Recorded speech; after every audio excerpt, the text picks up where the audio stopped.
Ladies and gentlemen, in this video we're going to be taking a break from the openings videos and focusing on some essential endgames to know. First, we're going to be talking about the Lucina position, which is a very important endgame you must learn. Then next we're going to be learning about the Philidor position, and finally I'm going to teach you how to checkmate with a knight and a bishop versus a king. It's going to be a fun video. Hope you all enjoy. Make sure to subscribe for more beginner friendly stuff. Let's get into the first section of the video, which is the Lucina position. Okay, essential endgame number one is the Lucina position. This is what we're going for. So first, we're going to go based off of if your opponent plays rook to d2 check first, you have to have your pawn here, preferably 2 squares away from queening. And you have a rook, it's 2 rooks and a pawn, and you're up a pawn. Now, they just played rook to d2 check. Here, I recommend you go rook to c7 just because it's not very, good if you just check, blah, blah, blah, and then you do it anyway. So it's like, whatever. And you obviously don't want to get stuck on this side. King c7 is fine. They don't really have anything to do with the rooks, so they're going to play a move here. Obviously, this is good. You want to block their king off. You need to have your rook blocking their king off. Otherwise, their king could get in, it could get bad. So king g7, and now I recommend playing rook to f4, and you'll see in a moment. If they play the move king... well, that's not legal, actually. This is an analysis board, so I'm allowed to do whatever I want. So I'm not actually going to do that. But anyway, I don't want to actually do that. So we're going to go here. Now let's say they play the move rook to c2. All right. Rook to c2. And you're going to play the move king to c6. This. King c5. And now this is the critical move, which is the move rook to c4. Obviously... or maybe not obviously, it blocks the king, so they can't check the king anymore. Also, this is blocked. They can bring the king, but that doesn't make sense. The most logical thing that I would assume people would do is like try and go after the pawn end square, promotion square somehow. That's not gonna really work though, because you can just move the king. They can check you, but it's easy to get out of there. King to b6, they go here, you push this, and you're gonna win the game, okay? At least you're going to get a rook. You might even get a queen. So that's what you're going to get out of this. Again, if they try to check you or whatever they try and do, nonsense. If they try and do that, this, and they do this, whatever. They do all this stuff. This. And now if they bring the king or whatever, boom, same thing. You're going to promote, right? That's the Lucina position, right? This is the position right here, all of this stuff. So all the stuff you see here, remember, just key things, bring the rook up to a file where it can block, right? The king is here, you block, and they're protecting each other. And then the pawn can easily promote, right? That's the main thing. And again, if you want to learn more about this is an intro level deep dive, not deep dive, but intro level video. So if you want to learn more, I recommend going and checking out other videos, examples of people playing it. I know there's a clip of Magnus playing against Hans in the World Rapid and Blitz. Check that video out. Let's move on to essential endgame to know number 2, which is the Philidor position. Okay, now essential endgame number 2 is the Philidor position. This is the Philidor position, as you can see. From this position, we are the black pieces. We are the losing side. We are down a pawn. What do we do?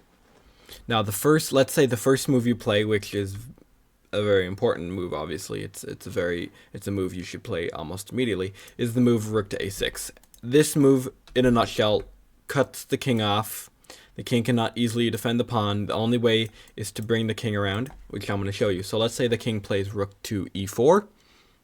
You can just play a waiting move. So the main thing you're going to be doing is making sure your king is like on one of these 3 squares. Obviously, the rook inhibits you from going to these squares, but you're going to try and keep your king as close to that promotion square. And worst case scenario, you're on the promotion square, but you're just going to keep your king as close to that promotion square as possible. So king to d8 is fine. It's a move, And after king to f4, or king to f5, you're going to just keep going back. E6 is the critical move. If they play e6, you got to do something. Okay, so what I recommend here and what everybody recommends here is playing the move rook to a1. Now, if they check you, just go up, go down. You're fine with a draw here, obviously, because you're down a pawn, so you got to be careful. And here they play the move king to f6, which honestly any normal person does. They're threatening checkmate, so you got to be careful.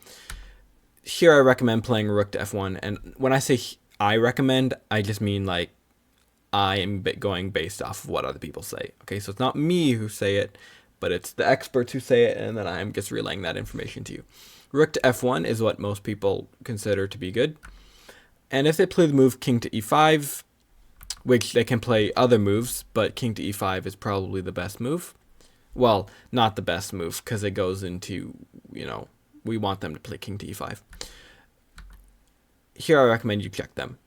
Okay, and if they go back, you just keep checking them. Okay, because it wastes their time and stuff, and you might win on time if you're playing online or something. King to d5, you can check them again. That's fine. Here, you can even check them again, and if they go up like this, you can go rook to e1, and you're going to win the pawn. Let me show you if you don't believe me. If they play rook to b6, you go here. If they go up to attack you, that's a draw, my friend. And, you know, you may not gain rating, but at least you won't lose any. Well, if you're high enough rated, you might. But that's, okay, so that's that way, right? So that's if they played into your plan. What if, though, what if you don't know how to play this position in a right way, right? What if you just like giving checks and stuff? Well, let's say you play the move rook to a1, okay, wanting to give this check. Well, they can, you know, they can give you some checks with their rooks and everything. Well, if they play this and you check them, that's not very good, right? And you'll see why, because they can go down. You can check whatever here, right? But the most important thing is, which you don't want this to happen, is let me just alter this position a little bit. This, and I believe the king was here. I think the king was here. Yeah. If you play the move rook to e1 check, and this, now the king can hide. And you don't want that. You don't want the king to hide, because now you don't have checks. And they're threatening checkmate. Now, it's not totally lost here. You can still play this, right? You don't want to play that, obviously, but it's not pretty, right? They can check you, you move, they can check you again, you move this, you know, it's not good, right? Even if you guys trade, you go here, it could be bad, right? You don't want that. You don't want this. Okay.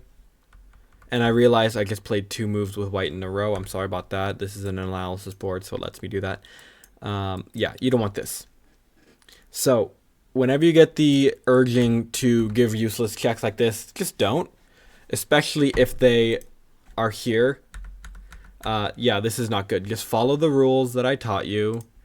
You know, just follow the rules that every expert teaches you, and you should be good. Now, what are those again? Let's go over the run one more time.